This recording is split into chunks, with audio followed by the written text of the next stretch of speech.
Welcome to Vlogmas Day 1.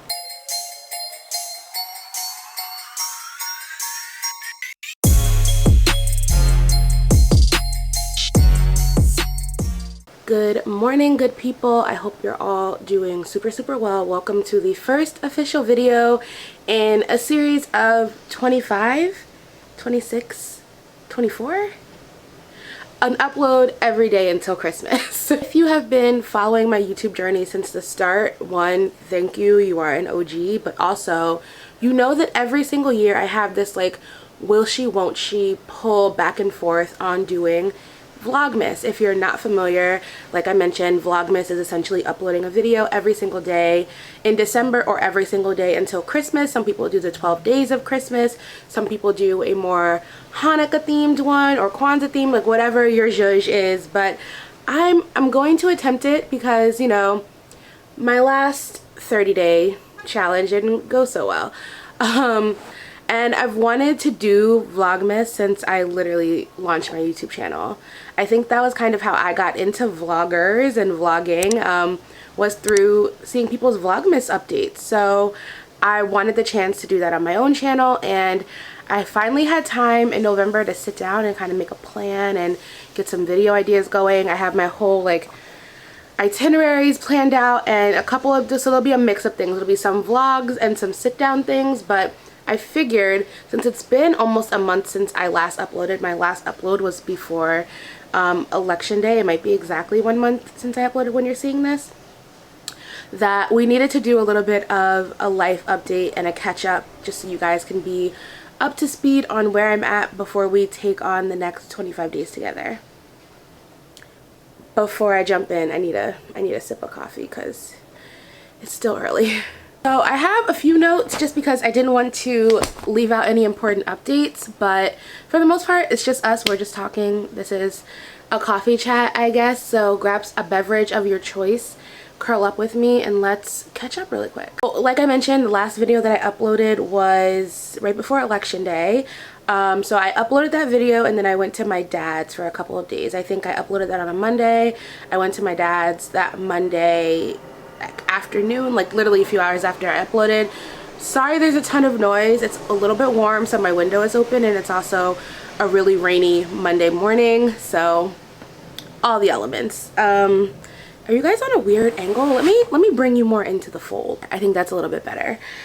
So yeah, I uploaded that, went to my dad's, and I did a pretty good job on Tuesday and Wednesday of enforcing those boundaries. I wasn't watching CNN 24/7. I did unsubscribe from all of my political podcasts. I didn't listen to the Daily in the morning. I read my book. I finished a book over, I think between like Monday and Wednesday I finished a book, and I started another book. Spoiler alert, that's where my reading productivity ended that month. And I was good. I was really good on boundaries election wise. And then Tuesday went into Wednesday, Wednesday went into Thursday, and it was just like I didn't expect the election to have that big of an impact on me. Just the back and forth, the lies, the endless, like the news cycle is already endless, but this one was a doozy on me. I stayed at my dad's probably until that Saturday or Sunday. No, I was definitely home on Saturday because the election is called officially for Biden on Saturday. I was in my apartment. I was actually on FaceTime with a friend, and all of a sudden he was like, I think they just called it. And then like a second after he said that, I could hear, because there's a park not too far from my apartment, I could hear people screaming in the park. My friend who was at the park told me people literally started dancing and like cheering, and it was amazing. But the news obviously didn't end on that Saturday. The news honestly hasn't ended. I remember watching Biden and Kamala Harris's speeches and being like, this is amazing, but there's so much work left to do. And I guess I've just been feeling that like there are 70 million people who are so divested from and disinterested in that work. And it's not that that heaviness has just been sitting on me, but it's just definitely been an active like notion in my head that that's a lot of the country. So that was kind of like that first week into the second week where I was just kind of like, I am emotionally exhausted. My sleep schedule is destroyed because by like Thursday I was definitely on my like, well, let me just stay up until 2 in the morning to see if Wisconsin comes in or Pennsylvania comes in or if someone certifies. So I was tired physically and emotionally. And we go into that second week. Now remember, November is November is also National Novel Writing Month. So while all this is going on, I'm supposed to be writing my novel. I'm supposed to be writing like 1,000 words a day to meet my 30,000 word count goal.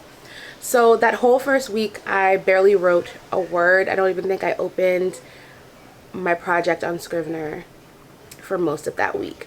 So I kind of treated the second week of November as like a new month refresh, a new opportunity, a fresh start, a clean slate, if you will. I was feeling really good.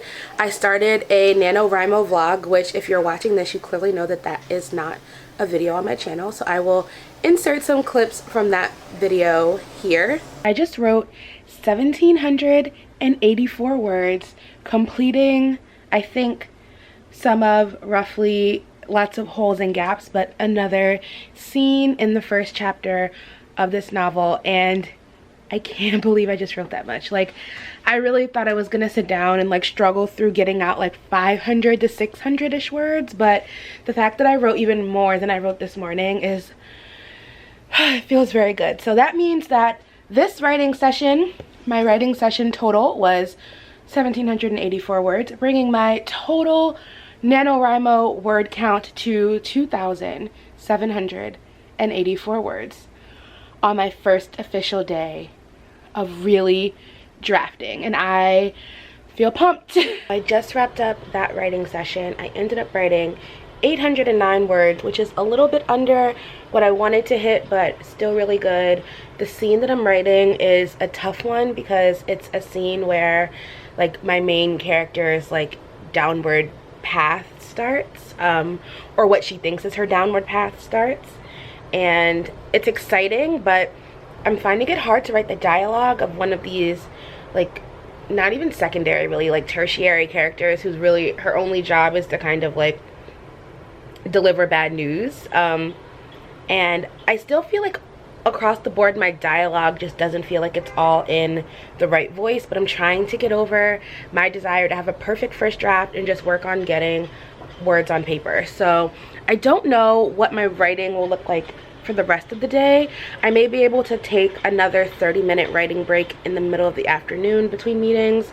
I don't think I'm gonna do a ton of writing after dinner tonight because I'm probably gonna do an Instagram live, but I'm feeling good about just getting back to consistently showing up in this manuscript. So progress. I had those 2 very productive days of writing where altogether I wrote about over 3,000 words, and then, you know, I picked up my project every now and then. I wrote a lot by hand that I need to transfer into Scrivener, and I did a lot of extra research. One thing that I found while I was drafting was that I still had a lot of things I needed to just figure out, and they won't be firm obviously in draft 1, but like, for example, this job that my main character has, what is the job? Just things like that, and making sure that it kind of like fits so that at least in the moment as I'm writing it made sense. So all that to say, I did not meet my 30,000 word count goal, but I don't feel like I failed NaNoWriMo. I feel like I've never felt more grounded in this project. I've never felt more secure and certain about my novel. I think before Nano, I was having a moment where I was like, is this novel even viable? Is this even a good idea? Is there a story here? And taking the time to rework my outline and reapproach my characters, reassess who my cast of characters was, really put me in such a better position and boosted my confidence so much in just knowing that this is a worthwhile story to be writing. So that's a win to me, and I will take my 4,000-ish words and do what I can with them in the next couple of months. I also learned during my Nano attempt that writing is so hard, mainly because I'm so afraid to fail, and I'm one of those people that it's very hard for me to do something that I don't know I'm going to be good at, which is a terrible trait and one I'm working on. But I think that was the same reason it took me years to start a YouTube channel. I was like, I don't know how to edit video. I don't want to launch a channel and it be corny. I don't want to launch a channel and it's bad quality and people don't like it. And I still have those wavering moments of confidence in my channel. But just like with YouTube, the only way I'm going to get over that is to keep doing it. So that is my plan, writing wise, novel wise, and that's how NaNoWriMo went. So that brings us kind of like to the end of the second week of November into the third, and things were really ramping up with work. I actually took that whole second week of November off of work so that I could be more focused on NaNoWriMo.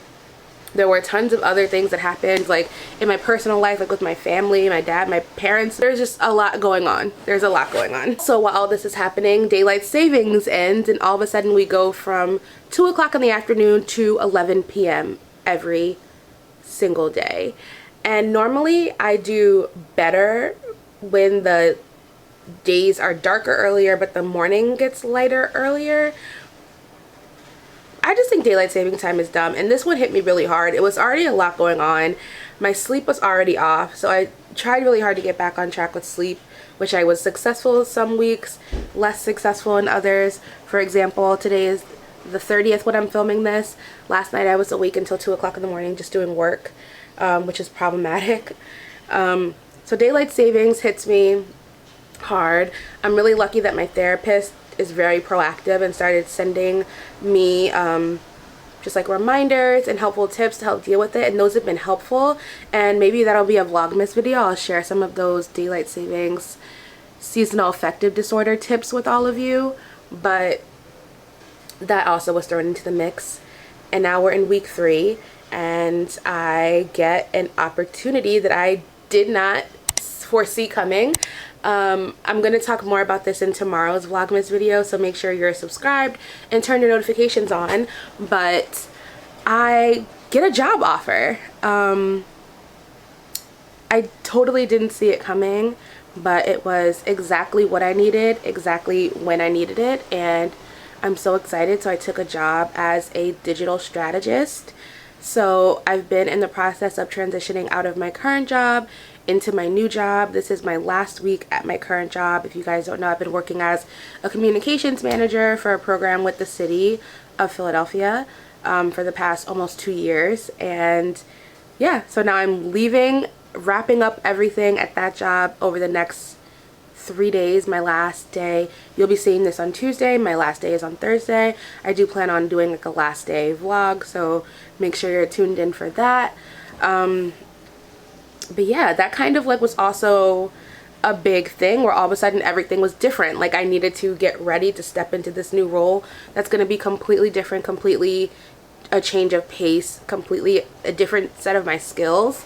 I've been in-house for almost my entire career. For those of you who aren't familiar, and I'll talk about this more in tomorrow's video, in-house just means like you do communications for one organization versus being at an agency where you have a ton of clients. So now I'm moving from that in-house environment to agency, which will be a huge change. And the year is ending, and I'm also like running a YouTube channel and a blog, and I have my social media, so I'm still creating content, still doing sponsored posts, balancing deadlines, still doing a little bit of freelancing while all this stuff is changing. And it just like November was a doozy. So that brings us to today. It is November 30th. I am so excited about Vlogmas. Like I said, it's going to be a mix of things. It's going to be some sit down videos. It's going to be some vlogs. There's going to be bullet journal content, holiday content, end of year content. I haven't gotten any of my holiday decorations in, but I'm so excited to just decorate the apartment with you guys. This is the first time I really had a space that would like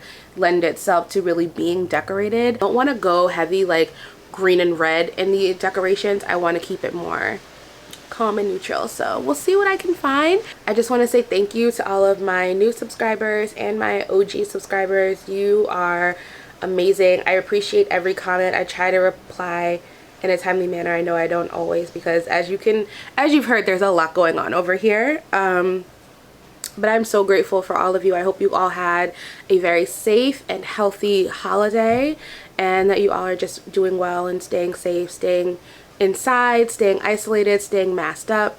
I know that, I mean, just in Philly alone, the numbers are scary, and across the country, the numbers are even scarier. So do what you can to stop the spread, reduce your risk, stay safe. I know it's really hard around the holidays, but we have to do what we have to do, right?